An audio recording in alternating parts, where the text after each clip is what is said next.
Très chers amis, nous sommes à la mi-Elul pratiquement. Dans 2 semaines, à peine un petit peu plus, ce sera Rosh Hashanah. 10 jours après, ce sera le jour de Kippour. Et donc, 10 jours après, ce sera le jour de Hoshana Rabbah. On sait que Hoshana Rabbah, le dernier jour de Sukkot, avant Shemini Atzeret, c'est le point final du jugement. Donc voilà, les étapes sont simples. À Rosh Hashanah, nous sommes jugés. Ensuite, il y a 10 jours, non pas pour faire appel, mais on nous donne 10 jours pour essayer de redresser la barre et éventuellement d'être gracié le jour de Kippour. Et ensuite, quelles que fussent les décisions prises, eh bien, elles seront envoyées pour exécution le jour d'Hoshana Rabbah, pour le bien comme pour le moins bien. Mais, au préalable de tout cela, nous avons le mois de Elul. Et le mois de Elul nous a été offert pour pouvoir nous préparer au mieux à ce jugement, afin, dans la mesure du possible, d'être graciés dès le départ. Et voilà, nous avons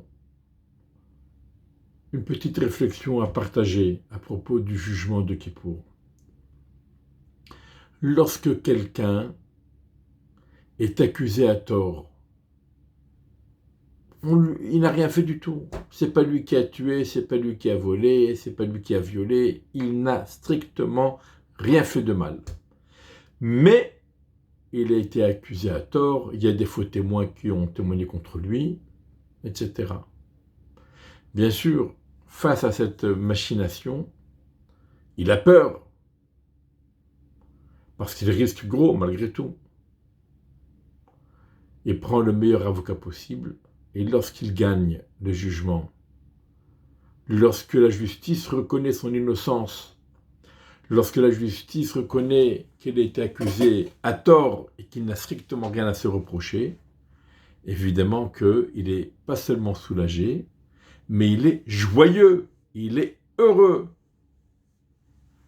Par contre, quelqu'un qui sait pertinemment qu'il a beaucoup de choses à se reprocher, que toutes les accusations contre lui sont vraies, que les témoins sont des vrais témoins, et il sait très bien qu'il risque gros. Son seul espoir, c'est la miséricorde des juges. Et nos maîtres nous disent, les bénis Israël sont sûrs que leur sera accordé un miracle et qu'ils sortiront gagnants du jugement. Mais qui dit miracle, ça veut dire que, selon la logique des choses, dans la logique des choses, ils sont condamnables et qu'il n'y a aucune raison pour qu'ils réchappent à la sentence. Mais c'est un miracle. Alors, lorsqu'on se sent coupable, et lorsqu'on sait qu'on a fauté, et que malgré tout on est gracié, parce que le juge nous a accordé beaucoup de miséricorde. Il nous accorde des nouvelles chances. Bien sûr, nous sommes soulagés, évidemment. Mais est-ce qu'on peut se sentir heureux et joyeux? Non. On a tout d'abord honte de nous-mêmes. On est reconnaissant vis-à-vis du juge. On est soulagé pour nous-mêmes, mais on n'est pas heureux. On n'est pas joyeux en tout cas. On peut être heureux, mais pas joyeux. Et je pense que c'est la situation de nous tous, à la veille de Rosh Hashanah, avant Rosh Hashanah, après Rosh Hashanah, avant Kippour, après Kippour, etc. Oui, on a confiance dans le juge qui nous jugera avec beaucoup de miséricorde, parce qu'on sait qu'il nous aime, parce qu'on sait qu'il veut notre bien, mais on sait que nous avons tort, on connaît nos torts, et donc, même si on est persuadé qu'au final tout ira bien, c'est du soulagement, mais ce n'est pas de la joie. Peut-être on sera heureux d'être aimé et bien traité par le juge, mais on ne sera pas joyeux, parce qu'on ne mérite pas d'être joyeux après tout ce que nous avons fait, sauf si nous avons fait teshuva. Si nous avons fait teshuva, par la crainte, alors même les fautes qui ont été faites volontairement et consciemment se transformeront en fautes involontaires. Et si nous avons fait une vraie teshuva par amour pour Hachem, il faut comprendre les deux nuances. Mais si on a fait une teshuva par amour pour Hachem, alors là même les pires de nos fautes se transformeront en mérite. Et Rabbeinu Yonah, je vous propose d'étudier un petit peu dans le livre de Sha'arei Teshuva de Rabbeinu Yonah. Voici ce que nous dit Rabbeinu Yonah, et c'est très important de le savoir, pendant le mois de Elul, qui est un mois où on se prépare à ce jugement. Minatovot asher hitiv Hashem yitbarach im beruav, parmi les bienfaits qu'Akadosh Baruch Hu a accordés à ses créatures, qui echinem aderech la'alot mitor pachat ma'asehem, c'est le fait qu'il leur a préparé un chemin, il leur a tracé le chemin pour remonter du trépas, du fond du trou creusé par leurs actions, velanous mi par pichem, et pour s'échapper, pour se sauver de l'horreur de leurs actions, de leurs fautes. L'arsor nafsham minishahat, pour sauver leur vie du trépas, ou le hashiv me'alem apo, et pour faire repartir d'eux la colère d'Hachem. Donc quelqu'un qui faute, et en plus il faute par un esprit de rébellion, d'insoumission, parce qu'il veut faire ce que bon lui semble, il mérite, la colère de Dieu est enflammée contre lui, et il mérite gros. Mais Akadosh Baruch Hu, dans sa bonté, nous a préparé le chemin pour nous sortir de ce trou et pour éviter sa colère. Velimedam vizhiram, il nous a enseigné et il nous a mis en garde. Et il nous a dit, il nous a proposé la chouve elav, de revenir à lui, de faire teshuva, de revenir vers Hachem.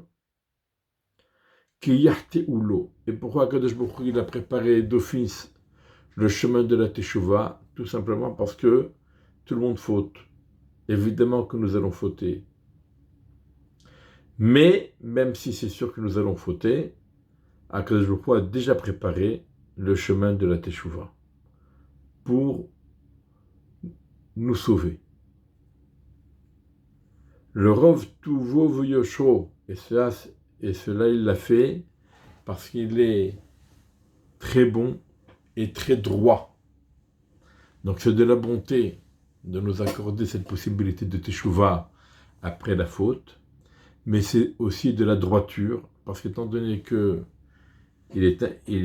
toute personne faute, toute personne est amenée à fauter, donc ça fait partie de la droiture que de nous accorder la possibilité de nous relever de la faute.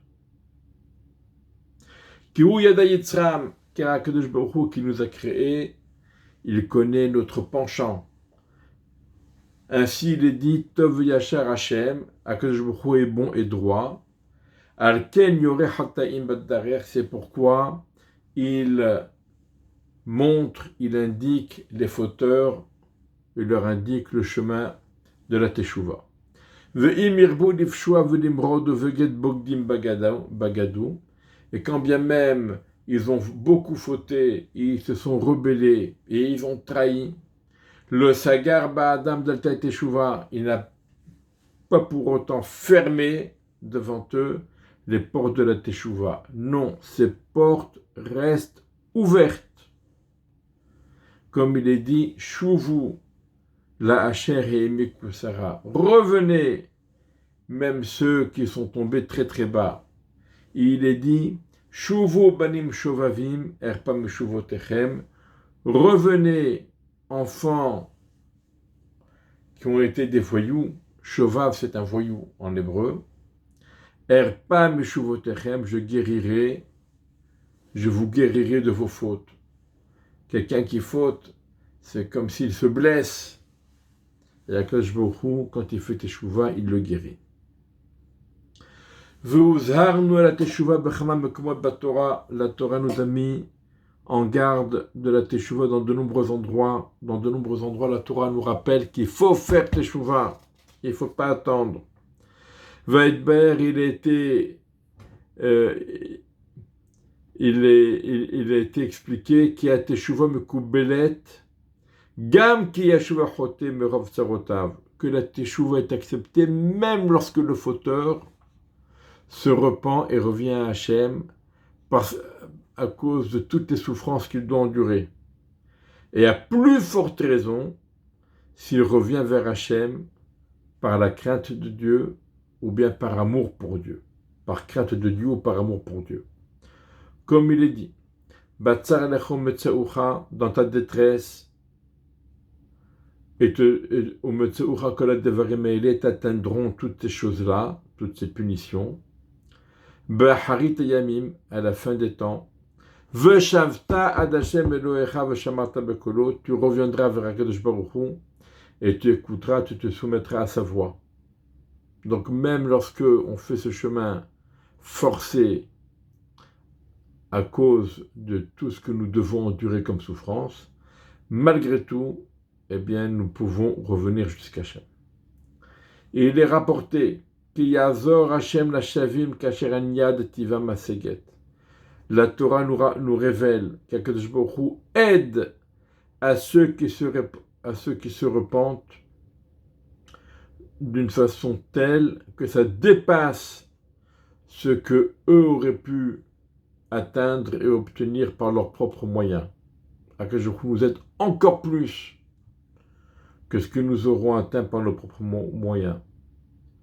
V'chadesh bekirbam ruach teora, Akadosh Baruch Hu va raviver en eux un esprit de pureté, la sigma la tavato, afin que nous puissions percevoir de l'amour pour Hachem. Comme il est dit, Veshavta d'Hachem Elokecha, tu reviendras jusqu'à Akadosh Baruch Hu ton Dieu. Veshamata bekulo, tu écouteras sa voix. Kechol asher anochi metzavecha hayom, selon tout ce que je t'ordonne aujourd'hui. Ata uvanecha, toi et tes enfants. Bechol levavecho ufchol nafshecha, de tout ton cœur et de toute ton âme. Donc, on pourra revenir jusqu'à Akadosh Baruch Hu.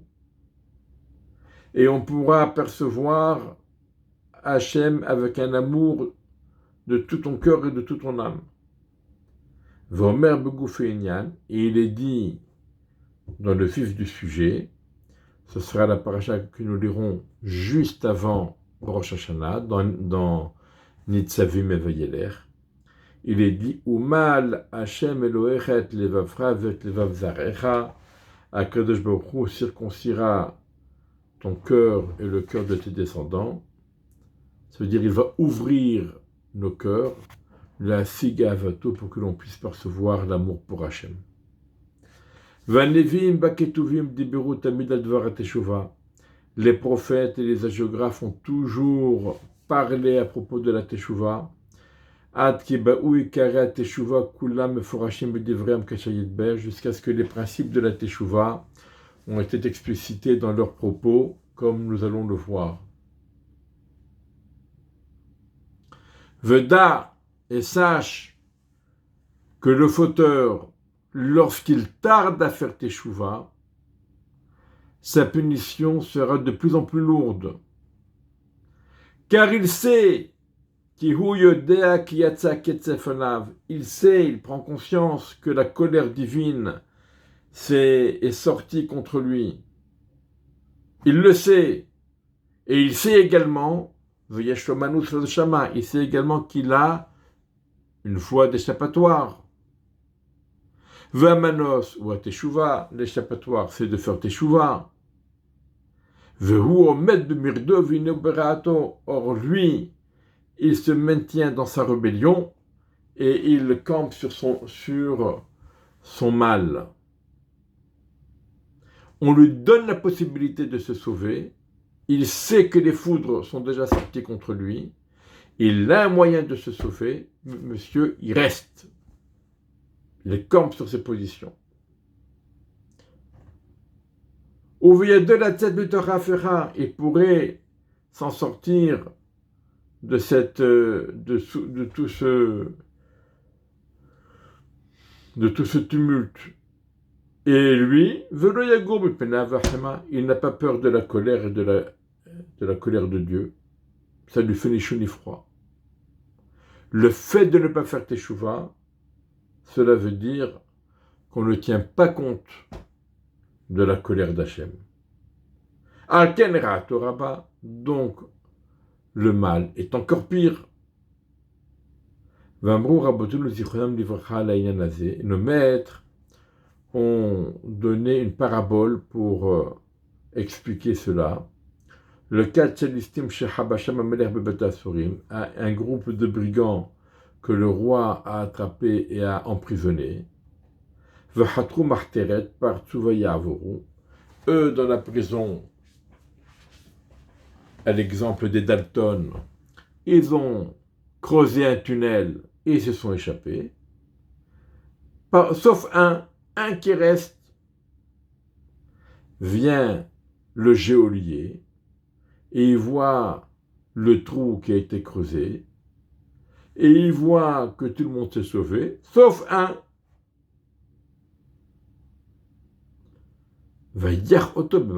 Alors il l'a frappé et il lui a dit: imbécile, voilà, tu as un tunnel pour te sauver, pour éviter le courroux du roi. Pourquoi tu ne t'es pas dépêché de te sauver? Fallait en profiter. Si jamais tu restes, c'est que tu n'as pas peur de la punition du roi. Donc si tu n'as pas peur, alors ta faute est encore plus est alourdie et elle est encore plus grave, tu mérites encore des punitions.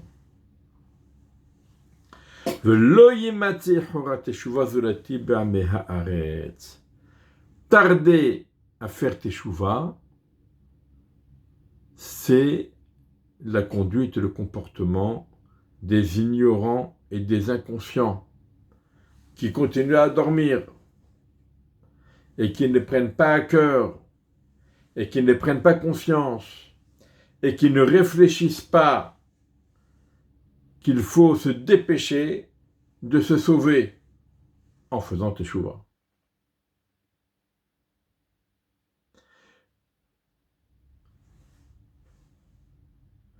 Et nos maîtres nous ont dit, si tu as vu un sage qui a commis une faute pendant la nuit, ne pense pas à lui en mal le jour, car c'est sûr qu'entre-temps, il a déjà fait teshuva. Un Talmid Chacham, un érudit, c'est quelqu'un qui a conscience des choses, c'est quelqu'un qui réfléchit, et quand bien même il peut être surpris par le Yetzer Hara et fauter, succomber, fauter, mais c'est sûr qu'ensuite il se ressaisit et il fait teshuva immédiatement. On va s'en tenir là pour aujourd'hui et qu'Akadosh Baruch Hu nous ouvre, elles sont ouvertes, mais nous oriente dans le chemin de la teshuva et qu'on puisse faire une teshuva par crainte et une teshuva par amour, les deux teshuvot, et que l'on puisse être gracié le jour de Rosh Hashanah et qu'Akadosh Baruch Hu nous accorde à tous une très bonne année. Shana Tova Umvorechet.